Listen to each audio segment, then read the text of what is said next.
Assalamualaikum warahmatullahi wabarakatuh. Berjumpa lagi dengan kami di channel Sajadah Kiai. Kali ini kami akan membahas kisah Amr bin Jamuh. Kakinya pincang namun paling cepat masuk surga. Namanya Amr bin Jamuh, seorang sahabat Nabi dari kalangan Ansor yang kisah masuk Islamnya sangat menarik dan kisah masuk surganya membuat iri. Ia berasal dari Bani Salamah, bahkan termasuk tokohnya. Istrinya bernama Hindun binti Amr bin Haram.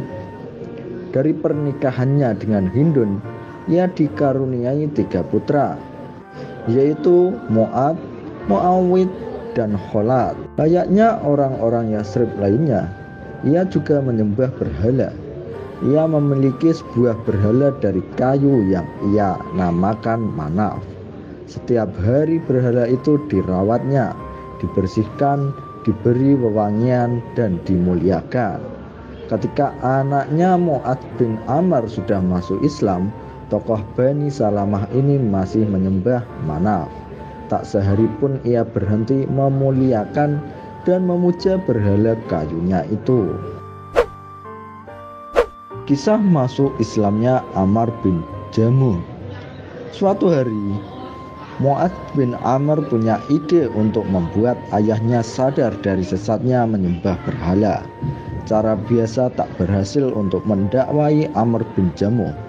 Malam itu Mu'ad bin Amr bersama Mu'ad bin Jabal diam-diam mengambil manaf dari tempatnya, lalu mereka buang. Paginya Amr bin Jamuh kaget melihat manaf hilang dari tempatnya.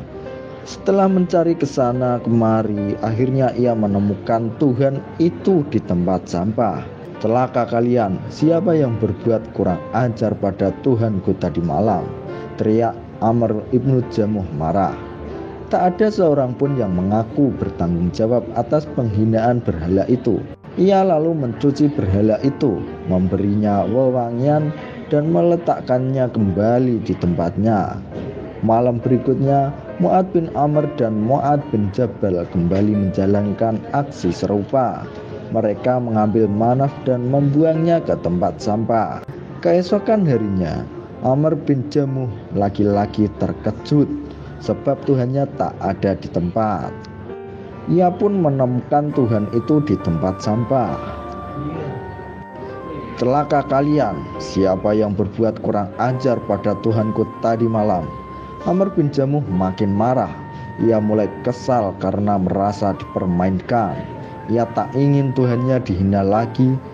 Diambilnya sebuah pedang dan diletakkan di leher Manaf. Setelah berhala itu dicuci dan diberi wewangian. Jika engkau membawa kebaikan, lindungilah dirimu dengan pedang ini, kata Amr bin Jamuh tanpa jawaban apapun dari berhala itu. Malamnya Mu'ad bin Amr dan Mu'ad bin Jabal kembali mengerjai manaf. Amr bin Jamuh yang kembali kehilangan Tuhannya segera mencarinya. Ia menemukan manaf di tempat yang sama. Parahnya, pagi itu manaf terikat pada bangkai anjing. Kali ini Amr bin Jamuh tidak mengambilnya. Ia membiarkan manaf begitu saja. Kalau kau Tuhan, engkau tidak akan terikat pada bangkai anjing. Detik itu ia sadar bahwa berhala yang disembahnya ternyata tak bisa berbuat apa-apa. Melindungi kehormatan diri sendiri saja tidak bisa, apalagi memberi manfaat dan madarat pada manusia. Tak lama kemudian Amr bin Jamuh pun masuk Islam. Mengejar dengan kedermawanan dan mujahadah. Dibanding sejumlah tokoh Yasrib baik dari suku Aus maupun Khosraj, Amr bin Jamuh termasuk ketinggalan masuk Islam. Ia baru masuk Islam setelah anaknya bersama Mu'ad bin Jabal melakukan strategi dakwah yang anti-mainstream. Namun keterlambatan masuk Islam itu segera dikerjakannya dengan memperbanyak ibadah dan amal soleh. Dua di antara keunggulan Amr bin Jamuh adalah sifatnya yang dermawan dan kesungguhannya dalam mujahadah. Setiap kali ada orang yang datang padanya meminta bantuan, ia membantu. Setiap kali ada orang yang menemuinya dan meminta pertolongan, ia tolong. Setiap kali ada orang yang meminta sedekah, ia beri. Setiap kali ada orang yang membutuhkan santunan, ia santuni. Ambillah ini, besok aku akan mendapatkannya lagi. Demikian kalimat Amr bin Jamuh yang terkenal. Ia sangat dermawan memberikan bantuan kepada orang lain, dan segera Allah memberinya rezeki sehingga ia mendapatkan harta sebanyak itu, bahkan lebih banyak lagi. Amr ibnu Jamuh sebenarnya memiliki keterbatasan fisik. Salah satu betisnya cacat sejak lahir, sehingga ia tidak bisa berjalan cepat. Ia pincang. Namun itu tak menjadi penghalang bagi kesungguhannya untuk membela Islam. Mendengar ada mobilisasi mujahidin ke Badar, ia mendaftarkan diri. Sayangnya kaumnya menghalanginya. Rasulullah juga tidak mengizinkan karena keterbatasan fisiknya. Amr bin Jamuh bergerak cepat masuk surga.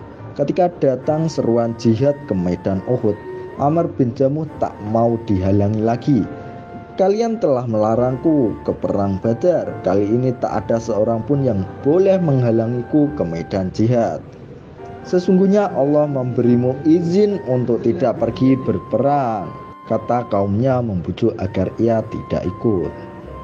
Ketika Rasulullah SAW datang, Amr bin Jamuh mengadu, "Wahai Rasulullah, kaumku berusaha menahanku agar tidak berjihad bersamamu.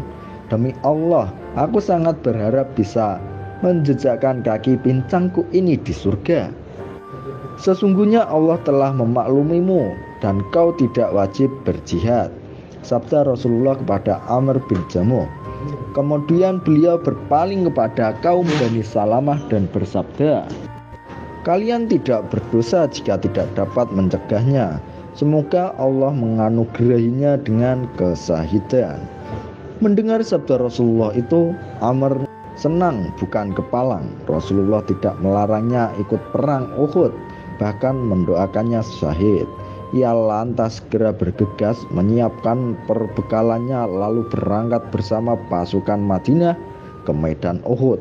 Dengan penuh kesungguhannya ia berdoa, "Ya Allah, karuniakanlah kesyahidan kepadaku. Jangan engkau kembalikan aku kepada keluargaku dalam keadaan sia-sia." Perang Uhud berkecamuk hebat. Awalnya kaum muslimin menang, namun kemudian keadaan berbalik. Banyak sahabat Nabi yang syahid. Salah satunya adalah Amr bin Jamuh. Saat Hindun datang melihat jenazah suaminya, Rasulullah SAW bersabda, "Demi zat yang menguasai jiwaku, sungguh aku telah melihatnya menjejakkan kaki pincangnya di surga." Subhanallah, Allahu Akbar. Amr bin Jamuh yang kakinya cacat, ia justru masuk surga dengan cepat.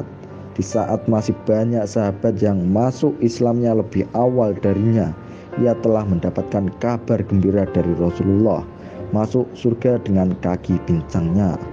Wallahu a'lam bishawab. Terima kasih telah menonton video kami. Jangan lupa like, comment, share, dan subscribe channel Sajadah Kiai, serta bunyikan loncengnya agar tidak ketinggalan video-video terbaru kami. Dengan mensubscribe berarti Anda mendukung channel kami, serta membuat kami lebih semangat dan konsisten dalam membuat video-video terbaru. Wassalamualaikum warahmatullahi wabarakatuh.